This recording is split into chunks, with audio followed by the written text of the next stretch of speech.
출애굽기 22장에서는 계속해서 언약의 책에 법들이 이어집니다. 십계명이 헌법과 같이 하나님의 뜻의 원리를 담고 있다면 언약의 책에 담겨있는 여러 법규들은 이스라엘이 처한 구체적인 상황 속에서 이 원리를 어떻게 적용할지에 대해 정해주신 법이라고 할 수 있습니다. 오늘 본문에서는 각 사람의 재산권을 보호하기 위한 법이 등장합니다. 먼저 1절부터 4절에서는 도둑질에 대한 문제를 다룹니다. 사람이 소나 양을 도둑질하여 잡거나 팔면 그는 소 한 마리에 소 5마리로 갚고 양 한 마리에 양 4마리로 갚을지니라. 도둑이 뚫고 들어오는 것을 보고 그를 쳐 죽이면 피 흘린 죄가 없으나 해 돋은 후에는 피 흘린 죄가 있으리라. 도둑은 반드시 배상할 것이나 배상할 것이 없으면 그 몸을 팔아 그 도둑질한 것을 배상할 것이요 도둑질한 것이 살아 그의 손에 있으면 소나 나귀나 양을 막론하고 갑절을 배상할지니라. 아멘. 이 법규들은 기본적으로 도둑질하지 말라는 십계명의 8번째 계명과 관련되어 있습니다. 하나님께서는 개인의 사유재산권을 인정하십니다. 물론 하나님께서 각 사람에게 소유와 재산을 허락해 주신 것은 자기 욕심만 채우면서 자기 마음대로 사용하라고 주신 것은 아닙니다. 모든 소유와 재산은 하나님께서 주신 사명을 이루도록 하는 도구라고 할 수 있습니다.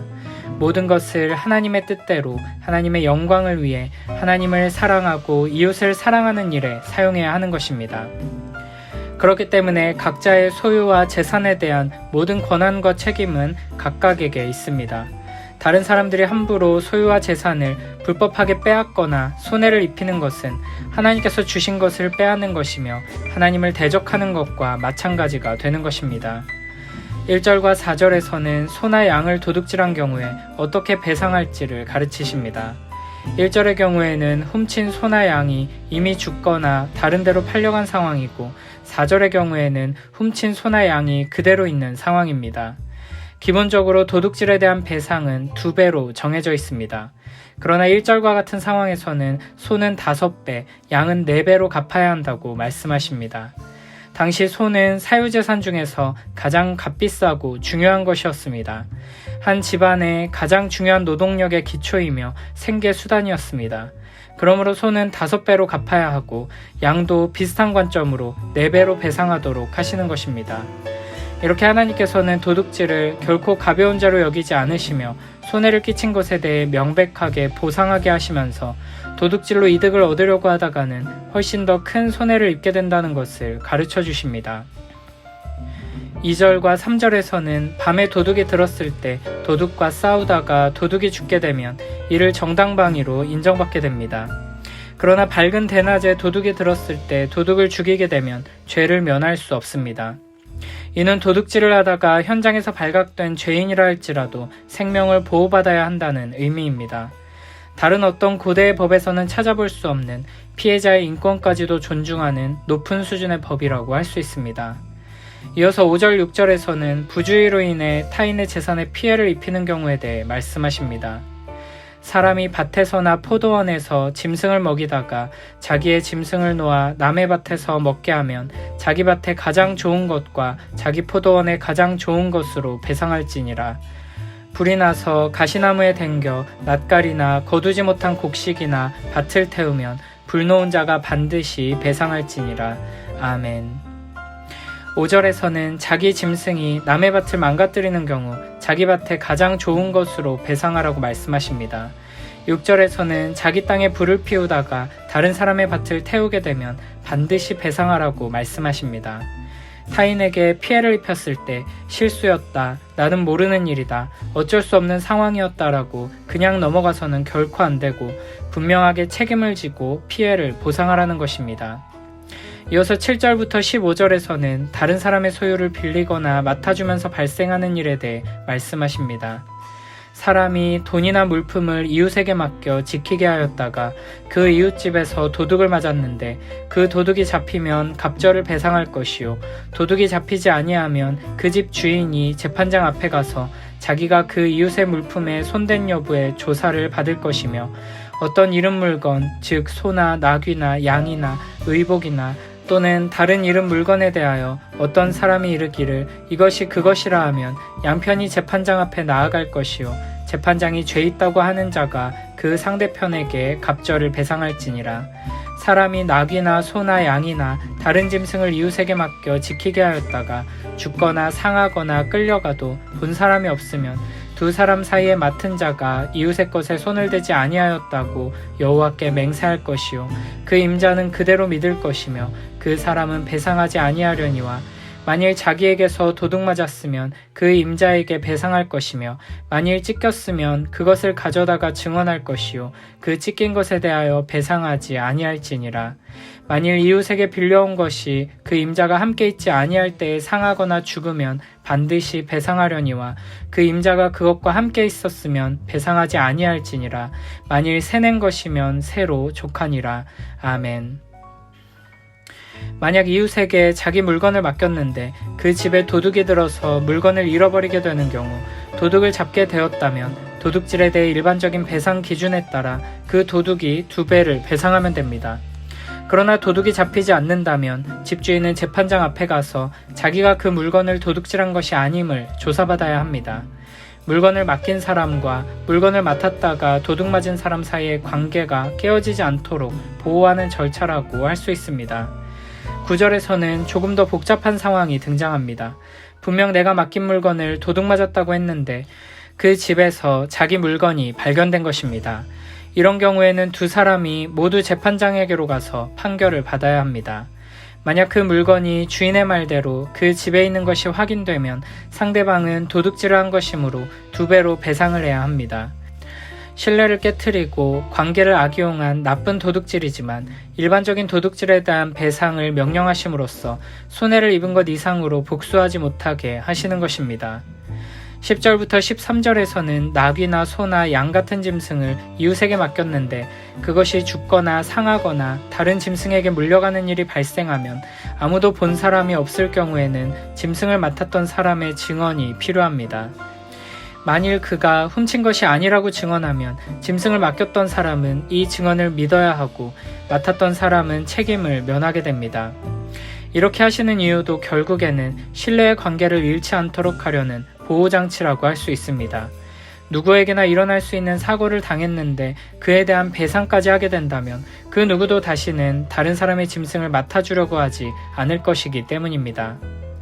마지막 14절, 15절에서는 만약 이웃에게 빌려온 것이 주인이 함께 있지 않을 때 상하거나 죽으면 반드시 배상하라고 말씀하십니다. 만약 주인이 없을 때 그런 일이 일어났으면 도둑질했을 때 2배로 갚는 것과 달리 그냥 피해 입은 만큼만 배상하면 됩니다. 하지만 그 주인이 함께 있을 때 사고가 일어났다면 배상의 책임은 없어집니다. 이렇게 하나님께서는 타인의 소유나 재산에 피해를 입혔을 경우 책임을 지고 배상하라고 명령하십니다. 이 법들에 담긴 정신은 바로 다른 사람의 소유와 재산을 자기 것처럼 아끼고 보호하라는 것입니다. 마태복음 7장 12절에서는 이렇게 말씀하십니다. 그러므로 무엇이든지 남에게 대접을 받고자 하는 대로 너희도 남을 대접하라. 이것이 율법이요 선지자니라. 아멘. 죄에 물든 인간들은 어떤 사고가 발생하거나 분쟁과 다툼이 일어났을 때 항상 자기 입장에서만 치우쳐서 생각하게 됩니다. 자기가 손해본 것은 크게 여겨지고 다른 사람이 피해 입은 것은 작게 여겨지게 됩니다. 다른 사람이 손해 입은 것은 그냥 넘어가도 될 일처럼 보이고 자기가 배상해야 하는 책임은 과도한 부담처럼 느껴집니다. 그래서 하나님께서는 우리가 악하고 이기적으로 이웃을 대하지 못하게 하시려고 최소한의 안전장치를 두신 것입니다. 우리는 항상 다른 사람의 입장에서 생각해보고 나로 인해 피해를 입은 사람이 있다면 최선을 다해서 피해를 보상하고 배상의 책임을 다해야 할 것입니다. 레위기 6장 3절부터 5절에서는 이렇게 말씀하십니다. 남의 잃은 물건을 줍고도 사실을 부인하여 거짓 맹세하는 등 사람이 이 모든 일 중 하나라도 행하여 범죄하면 이는 죄를 범하였고 죄가 있는 자니 그 훔친 것이나 착취한 것이나 맡은 것이나 잃은 물건을 주운 것이나 그 거짓 맹세한 모든 물건을 돌려보내되 곧 그 본래 물건의 5분의 1을 더하여 돌려보낼 것이니 그 죄가 드러나는 날에 그 임자에게 줄 것이요. 아멘. 하나님께서는 이렇게 타인의 소유와 재산을 훔치거나 착취하거나 잠시 맡은 것을 돌려주지 않거나 주운 것을 마음대로 가지는 등의 모든 행위들을 죄로 규정하시며 확실하게 돌려주고 배상하라고 말씀하십니다. 출애굽기에서는 기본적으로 2배를 배상하라고 했는데 레위기에서는 5분의 1을 더해서 배상하라고 말씀하십니다. 왜냐하면 레위기에서는 자기가 먼저 자기 죄를 인정하고 하나님 앞에 회개하면서 배상하는 상황이기 때문입니다. 고대 함무라비 법전에서는 도둑질한 사람을 사형에 처하라고 말합니다. 그러나 성경은 도둑질한 사람에 대해 징역형이나 사형을 내리지는 않습니다. 다만 배상을 요구하면서 죄에 상응하는 형벌만 주고 오히려 도둑이라고 할지라도 그 생명이 보호받도록 하십니다. 또한 함무라비 법전에서는 피해를 입은 사람이 누구인가에 따라 죄의 경중이 결정됩니다. 사회적으로 신분이 높은 사람의 물건을 훔치면 아무리 작은 물건을 훔쳤어도 사형을 당하게 되는 것입니다. 그러나 하나님께서는 결코 사람의 신분에 따라 죄의 경중을 나누지 않으십니다. 하나님의 나라에서는 가난한 사람이건 부자건 높은 사람이건 낮은 사람이건 타인의 소유와 재산을 함부로 빼앗지 말아야 하는 것은 똑같고 손해를 입힌 만큼 배상해야 하는 책임도 동일한 것입니다. 신약 성경에서는 오늘 우리가 살핀 이 율법의 의미를 바르게 깨닫고 실천한 한 사람이 등장합니다. 바로 세리장이었던 삭개오입니다. 그는 세리로서 많은 유대인들의 재산을 빼앗으며 살아왔습니다. 그러나 그는 예수님을 만나고 회개한 삶의 아름다운 모습을 보여줍니다. 누가복음 19장 8절에서 삭개오는 이렇게 말합니다. 삭개오가 서서 주께 여짜오되 주여 보시옵소서 내 소유의 절반을 가난한 자들에게 주겠사오며 만일 누구의 것을 속여 빼앗은 일이 있으면 네 갑절이나 갚겠나이다. 아멘. 그는 자기 소유의 절반을 가난한 자들에게 주겠다고 말합니다. 또한 속여 빼앗은 것, 도둑질한 것은 4배로 갚겠다고 말합니다. 삭개오는 지금 하나님 앞에 회개하고 있기 때문에 레위기에 의하면 훔친 것에 5분의 1을 더해 갚으면 되었습니다. 그러나 삭개오는 도둑질하다 잡힌 사람에게 요구되는 2배보다도 갑절이나 더 많은 4배로 배상하겠다고 말합니다.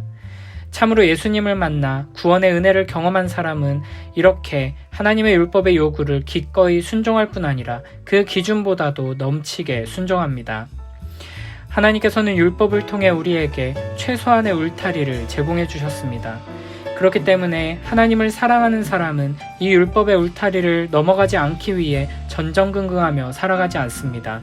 오히려 율법을 통해 우리에게 주신 최소한의 기준을 넘어서 최대한으로 주님을 사랑하며 주님의 말씀에 순종하는 삶을 살고자 애쓰게 됩니다.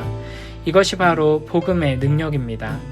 참된 믿음으로 은혜의 감격을 누리며 복음의 능력을 힘입어서 하나님께서 우리에게 주신 율법의 요구보다 훨씬 더 깊고 높은 순종으로 나아가는 복된 우리 모두가 되길 축복합니다.